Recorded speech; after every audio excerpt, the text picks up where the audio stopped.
I'm Montse Alvarado. Tonight on EWTN News Nightly, taking a stand. The Supreme Court hears oral argument in a case involving Catholic charities. We have the latest. Push for peace. The White House expresses frustration with President Zelensky and Putin as it seeks an end to the war in Ukraine. Power of prayer. We thought we did everything within reasonable possibility to protect it if it was the Blessed Sacrament.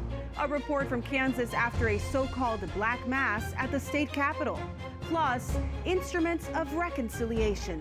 Learn all about a special event at the Vatican this weekend featuring Missionaries of Mercy. These stories and more tonight. From EWTN, the Global Catholic Network, this is EWTN News Nightly. Thank you for being with us. Our top story tonight, nearly 2 years after it last heard a religious freedom case, the U.S. Supreme Court turned its attention to the First Amendment's religion clauses involving Catholic charities and whether it can have a tax exemption. Catholic Charities contends that it is entitled to these exemptions because it's a charitable organization that carries out a religious mission. But attorneys representing Wisconsin's Labor Commission disagree. Capitol Hill correspondent Eric Rosales has more on today's oral argument. Eric? Good evening, Montse. This case has worked its way through Wisconsin's judicial system over the past 9 years. The latest decision from the Wisconsin Supreme Court found Catholic Charities does not, quote, operate primarily for religious purposes, so it cannot be tax exempt. But today's attorneys for Catholic Charities told the justices Wisconsin's denial violates religious freedoms protected by the First Amendment and claim the case isn't that complicated. It's important for religious bodies to be able to follow their faith while still participating in the public square and helping those who are most in need. So to penalize Catholic Charities because it serves all people in need, whether they're Catholic or not, is a real problem. Wisconsin is punishing Catholic Charities Bureau for following the example of Christian love. We do not help the needy because they are Catholic. We help them because we are Catholic. The Trump administration backs this Catholic Charities religious liberty case. During oral argument, a U.S. Justice Department attorney and others argued motivation is key. Catholic Charities Bureau is motivated by a religious purpose. The question is just whether that is so outweighed by the nature of their activities here that they can't be considered to be their principal purpose, that that's not why they're being operated. Even Obama appointee Justice Elena Kagan questioned Wisconsin's arguments. But it might be a matter of religious doctrine that we don't require people to say the Lord's Prayer with us before we give them soup. But I thought it was pretty fundamental that we don't treat some religions better than other religions, and we certainly don't do it based on the content of the religious doctrine that those religions preach. Wisconsin's Justice Department attorney claims allowing religious tax exemptions would open Pandora's box and hurt workers. It would leave potentially over 1 million employees nationwide without unemployment coverage, like nurses and janitors at religiously affiliated hospitals, even though the state could virtually always determine their benefit eligibility without confronting religious doctrine. This appeal is one of 3 religious right cases the Supreme Court will hear in the next few weeks. Another will determine whether Oklahoma can create the nation's first religious charter school. And another case is a challenge from parents who want their elementary school children excused from classes when books with LGBTQ+ characters are used in them. Outside the U.S. Supreme Court, Eric Rosales, EWTN News Nightly. President Donald Trump continues to try to end the fighting in Ukraine, but he's expressing frustration with Russian President Vladimir Putin and Ukrainian President Volodymyr Zelensky as the war drags on into its 4th year. White House correspondent Owen Jensen reports. Owen? Monse, that frustration came out this past weekend. In an interview with NBC, President Trump said he was angry that Putin questioned Zelensky's credibility. Russia launches a new nighttime attack on the city of Kharkiv in northeastern Ukraine. Ukrainian President Volodymyr Zelensky says Moscow launched more than 1,000 drones over the past week, and Russia accused Ukraine of carrying out drone attacks against Russian energy facilities. On Air Force One, President Donald Trump told reporters while he thinks Vladimir Putin will be okay with a deal. I was disappointed in a certain way, some of the things that were said over the last day or two having to do with consider Zelensky not credible, you're supposed to be making a deal with him, whether you like him or you don't like him. So I wasn't happy with that. President Trump also went after Volodymyr Zelensky. And I think Zelensky, by the way, I see he's trying to back out of the rare earth deal. And if he does that, he's got some problems, big problems. The U.S. has been pushing for a comprehensive ceasefire deal between Russia and Ukraine. A Kremlin spokesman says Russia views efforts to end its war with Ukraine as a drawn-out process, and that attempts to secure a settlement that stops the fighting are ongoing. Russia has effectively rejected a U.S. proposal for an immediate and full 30-day halt in the fighting. The U.S. State Department summarizing the situation this way. What matters every single day is wondering who's alive today, who won't be alive tomorrow. And fortunately for us, we don't necessarily walk through our day with that concern. For the people in Ukraine, they do. Negotiations are going to require both Russia and Ukraine to make tough decisions and compromises. And on the North Lawn of the White House, I asked Press Secretary Caroline Leavitt about the current prospects for peace. How confident is President Trump that he can get a peace deal done in Ukraine? Well, look, the president is working incredibly hard to get a peace deal done between Russia and Ukraine. And he has expressed his displeasure with comments that have been made by leaders of both sides of this conflict. He has expressed what he believes needs to take place in order to see this conflict come to an end. He continues to work very hard on it, and our teams continue to be engaged. Now, the Kremlin says Putin remains absolutely open to contacts with President Trump. It's not sure when tonight the two leaders might talk again. At the White House, Owen Jensen, EWTN News Nightly. The number of those killed in Myanmar's devastating earthquake has passed 2,000. That is according to state media. Rescuers and activist groups say that several hundred Muslims died while praying at mosques, and 200 Buddhist monks were crushed by a collapsed monastery when the earthquake struck last week. Relief efforts are being hampered by power outages, fuel shortages, and spotty communications following the 7.7 magnitude quake. The dire situation comes amid a civil war already being fought in the nation.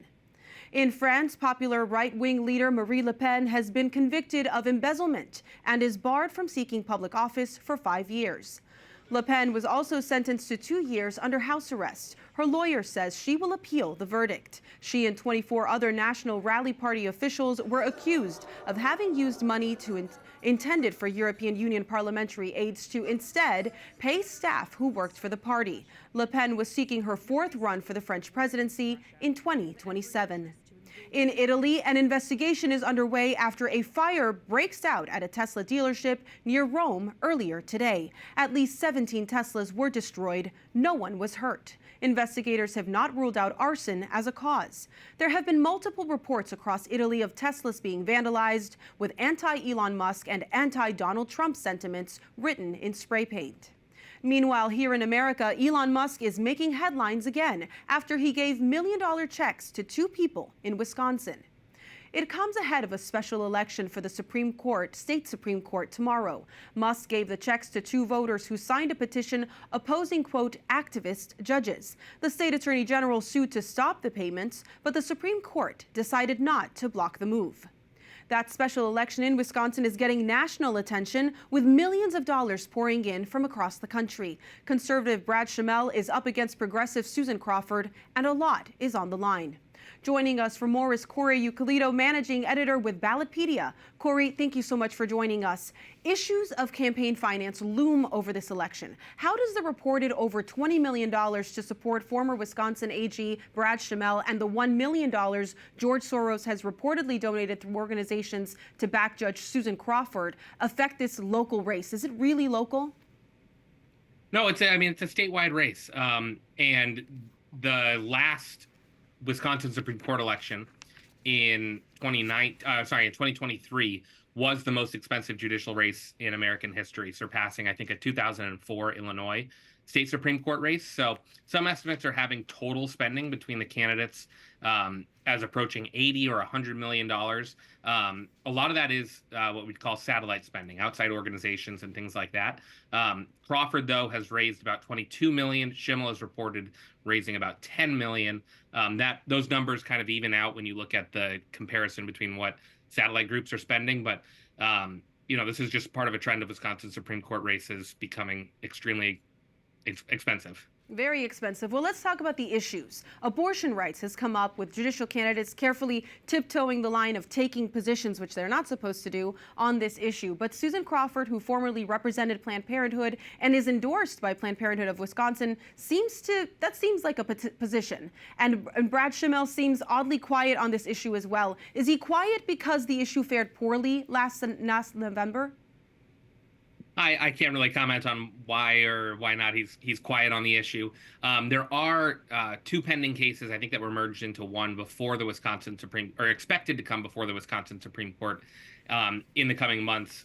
Those are about what was called a trigger law, expected to go into effect after Roe v. Wade was overturned, that banned abortion after certain stages. That was passed in 1849. It went into effect briefly for about a year after Roe v. Wade was overturned.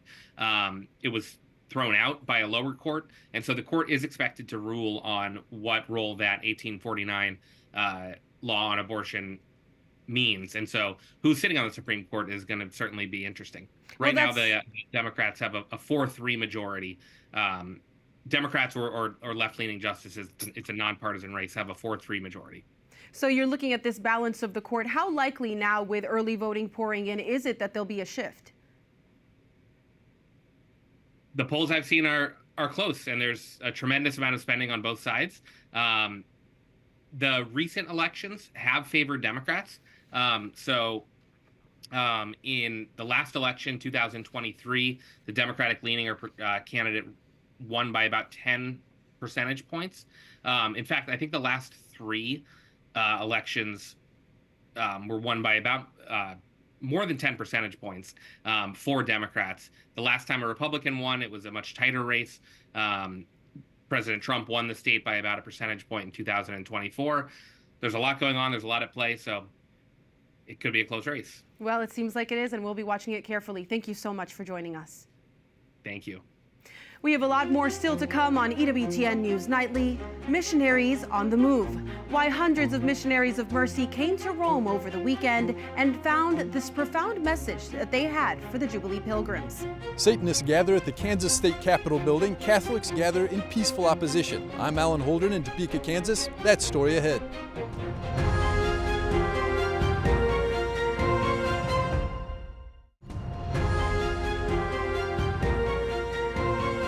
There's new leadership in the Archdiocese of Omaha. Pope Francis accepted the resignation of Archbishop George J. Lucas, who is 75.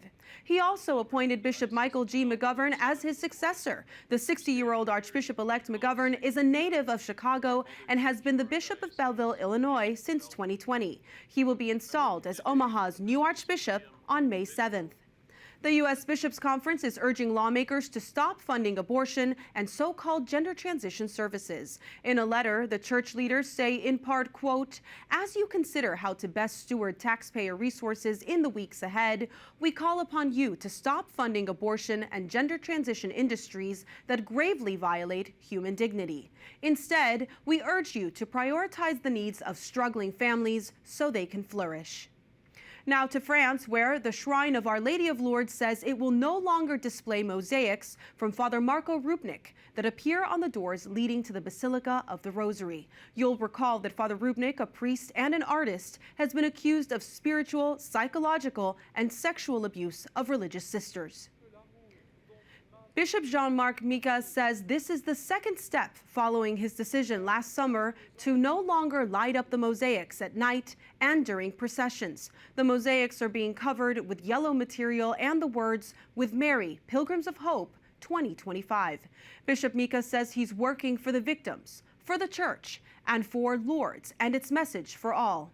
Father Rupnik is currently facing a canonical trial over the abuse allegations. Last year, the Knights of Columbus covered mosaics by Rupnik at the St. John Paul II National Shrine in Washington and in the chapel at the Knights headquarters in New Haven, Connecticut. The Society of Jesus is offering reparations to the women who say they were abused by Father Rupnik.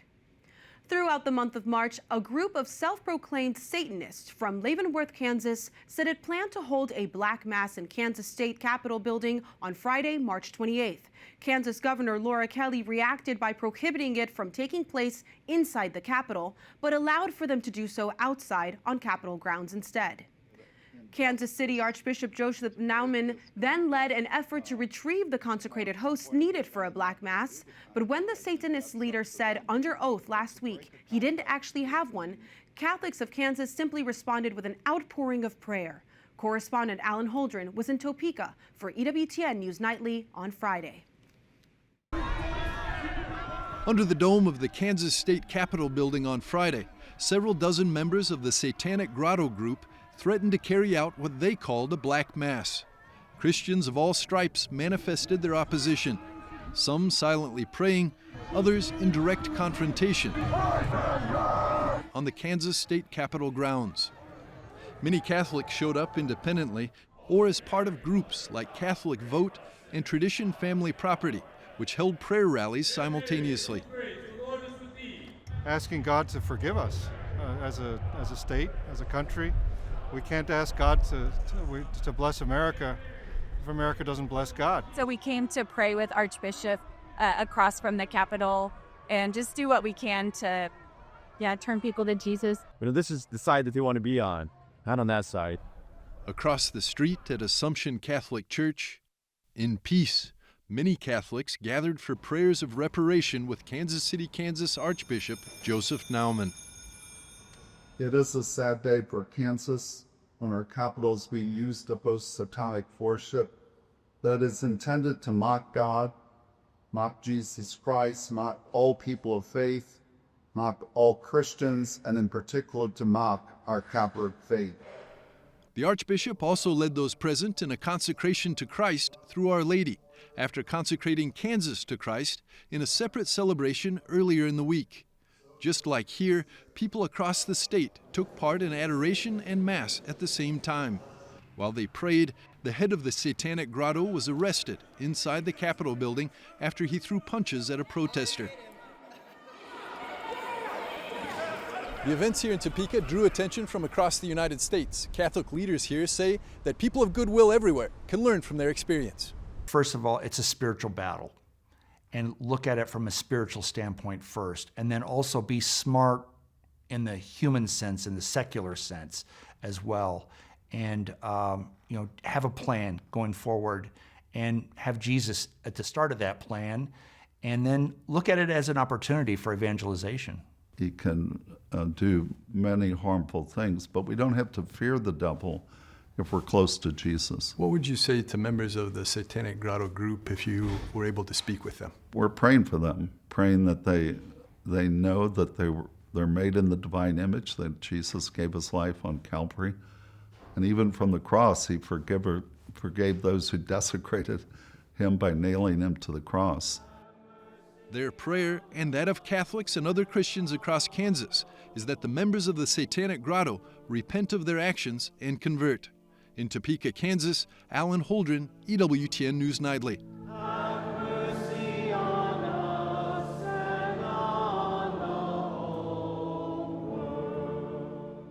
The Kansas Reflector reported that 5 separate individuals were arrested at the Capitol, including other members of the Satanic Grotto and Marcus Schroeder, the young man that confronted the Grotto's leader inside the Capitol. Up next on EWTN News Nightly, Message of Mercy, a report from Rome and a global gathering focused on the forgiveness of God.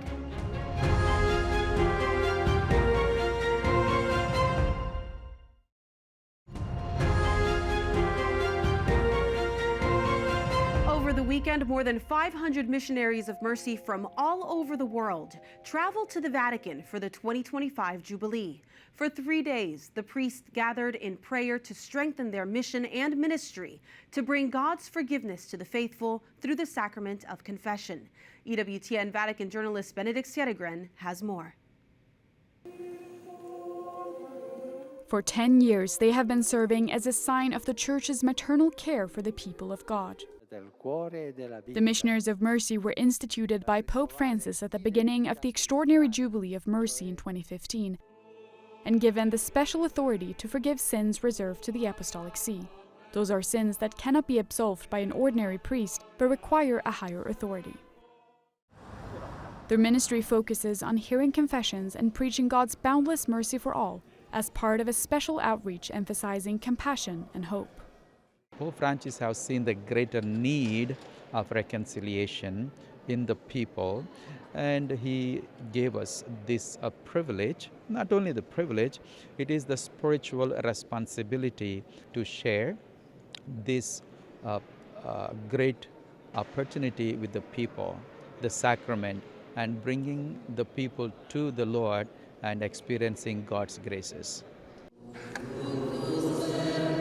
After a moment of prayer, the 6th major Jubilee event kicked off with a celebration of 24 hours for the Lord for the 12th year in a row at the Basilica of Sant'Andrea della Valle. The Lenten initiative of prayer and reconciliation, which was also celebrated in dioceses around the world on the same day, aimed to put the sacrament of reconciliation back at the center of the Church's pastoral life. For pilgrims, it was a unique opportunity to approach the Lord and experience His mercy and goodness. So I believe confession and adoration is important for everyone to continue to find ways to connect with God. And once you're doing that, whether it's daily, weekly, it still gives you that opportunity to speak to God. It makes me feel safe because He's always around me, and He makes me safe. Although Pope Francis could not attend the event as he's recovering from his recent hospitalization, he sent a written message to the missionaries, expressing his gratitude and encouragement for their work as confessors. The Holy Father emphasized that the Missionaries of Mercy offer people enduring the weight of sin the gift of God's forgiveness, calling it a source of hope. It's a gift that the pilgrims feel in a real way. I came here feeling very sad. I entered this time of adoration with sadness, but I was fortunate to be able to go to confession, to embrace the Lord again, and He restored my joy, because I was created for this, and many times I realized that I'm not being who I should be, because I'm sad, because I'm far away from the Lord, because I sin, and seeing that the Lord looks upon me with mercy is such a great gift. Accompanied by their families and collaborators, the Missionaries of Mercy were able to walk through the Holy Door of St. Peter's Basilica on Saturday. The Jubilee event concluded the following day with a celebration of Mass presided over by Archbishop Rino Fisichella, the pro-prefect of the Dicastery for Evangelization, at the Basilica of Sant'Andrea della Valle.